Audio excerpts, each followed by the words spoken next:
So I decided to try and grow some tomatoes through winter because I've got a tomato tomato in the garden and it looks awesome. We don't really get very cold winters and we don't really get much of a frost. Hey! We don't really get much of a frost here. If we do, it's kind of unusual. So I'm going to try and start some tomatoes from seed in the pots that I've got here, and then I'll transplant them into some containers to see if I can get them growing through the winter. And then I've also got some tomato cages to give them some support while they grow, because they are both indeterminate. And indeterminate tomatoes mean that they will just keep growing. They'll just get taller and taller, although if they were on the ground they would just sprawl out and keep growing. The other kind of tomato that you can get is determinate, and that's a kind of tomato that has a determined or a set amount of fruit or height or area of growth that it will grow to, and it'll only put off so much fruit and so much growth, and that's as much as it will grow. So I've got two kinds of tomatoes that I'm going to start the seeds for today. I haven't tried them before, and I've heard from others that they're quite a good tomato to grow, and they're a bit bigger. I've heard people call them a slicer, so it's big so you can have it on sandwiches and things like that, but I really want to try and get some bigger ones, so I'll show you those. The first one is Dr. Witchy's. So it's I got these ones from Baker Creek Seed Company. They're over in America. So Dr. Witchy's is also an heirloom variety, so it means that it's been around for a long time, and so I want to try and grow these to eat them and then also save the seeds, so I've got more to keep doing that year after year. The other kind of tomato I want to start is triple crop, and it's this one here. I got this from a different seed company. This one's from M.I. Gardner. So just the two of them that I'm going to try, because I also haven't tried growing tomatoes through winter before. I haven't done a lot of tomato growing before, so this is all learning for me, but I'm excited to try these two ones just because I've heard that they're quite good. I'm only going to be starting 4 pots. I'll use 2 for the climbing triple crop and 2 for the Dr. Witchy's yellow tomato, because then once they grow a little bit, I'll pick out the strongest seedlings, and they're the ones that I'll transfer into a bigger pot. So to start off with, the soil that I'm using to try and grow them is not anything super fancy. The soil that I have in the ground here is not that great for starting seedlings because it's quite heavy clay. So I'm going to put about half of it as just a potting mix and the top half with just a mushroom compost. And I've tried that method before and it worked quite well, so we're going to try that again. So these weren't too expensive. I think this is only about $3 something or $4 a bag, and this one was maybe about between $8 and $11 a bag. I can't quite remember because I just got the bigger bag to help it last longer and it was a cheaper option. So what I'll do first is I'll go and fill these pots about halfway up with that potting mix.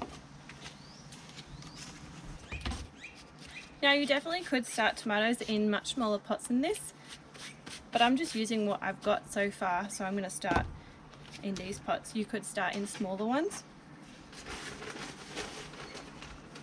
So I'm just putting the mushroom compost on top now. I'm not pushing it in too firm, but I'm also leaving a little bit of a gap at the top so that we can sow the tomato seeds and then cover it just a little bit over the top as well. Okay, that looks good. I'll start with Dr. Witchy's yellow tomato first. So this one comes with about 25 seeds. It's usually like a minimum, so there might probably, it's quite, yeah, that looks like more than 25 seeds. But because these are over in America, I'm really keen to try and save seeds from the tomatoes that I grow from this packet as well, because then you don't have to buy them again. This is about half of the packet and there's 39 seeds here, so there's a lot more. So I'm not going to plant that many, I'll probably halve that at least.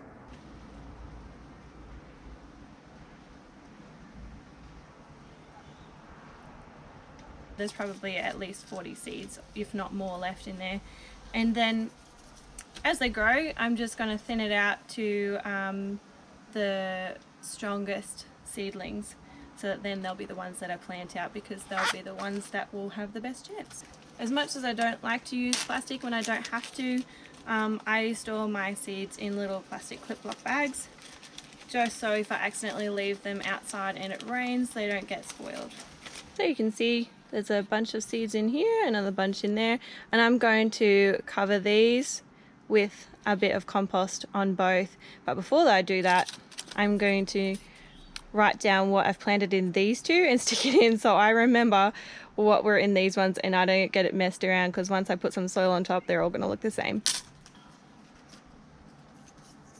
You can use pencil or pen or whatever you want to use. I have found that sometimes pencil lasts longer, but just see what works for you. And I also write the date so I remember when I've planted it. And I also keep a record of what I plant in my little planting journal here. I just found it really interesting while I'm learning, writing down all the information of when I planted it, when the seedling emerged, what the plant was like, if it was healthy, or what problems there were, so that future me can look back and remember. I think it's the 22nd.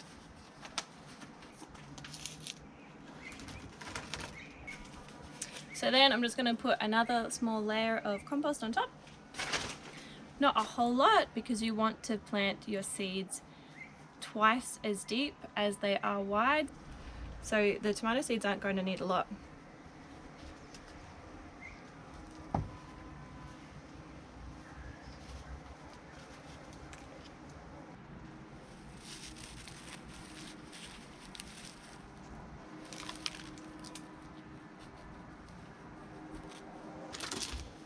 So now I'll move on to the climbing triple crop. So there should be about 25 seeds in here. So it's about 33. So there is, it's closer to the estimate from these ones. So I'll be a bit more sparing with the ones in here in case I have any issues with germination from these pots. So part of the reason why you don't want to plant your seeds too deep is the seeds only have so much energy in them to get themselves up to the surface, and then they need the sun to continue growing. So if you plant them too deep, they're not going to have enough energy to reach the surface, and then they'll end up rotting in the ground. We don't want that because we want the food. And then all that's left is to give them a water, because we want the soil to be slightly damp so that then the seeds will germinate. They need the right temperature and the right amount of moisture to germinate while they're like this. And then once they have popped their little heads out of the soil, that's when they need the sun or the light. So give them a good water in, because you want the soil to be nice and damp. You don't want it to be too wet for the whole time, because otherwise then they'll rot. But because the soil that we put in wasn't really very moist at all, I want to make sure it's nice and hydrated. If you see any of the seeds come back to the surface, just pop them back down into the soil a little bit. So that's them all done and planted. So I'm going to put these up on my deck around there. I've got another table like this, but it's a bit more undercover, so then I can control if it rains. I don't want them to get too wet. You don't have to be too pedantic about it.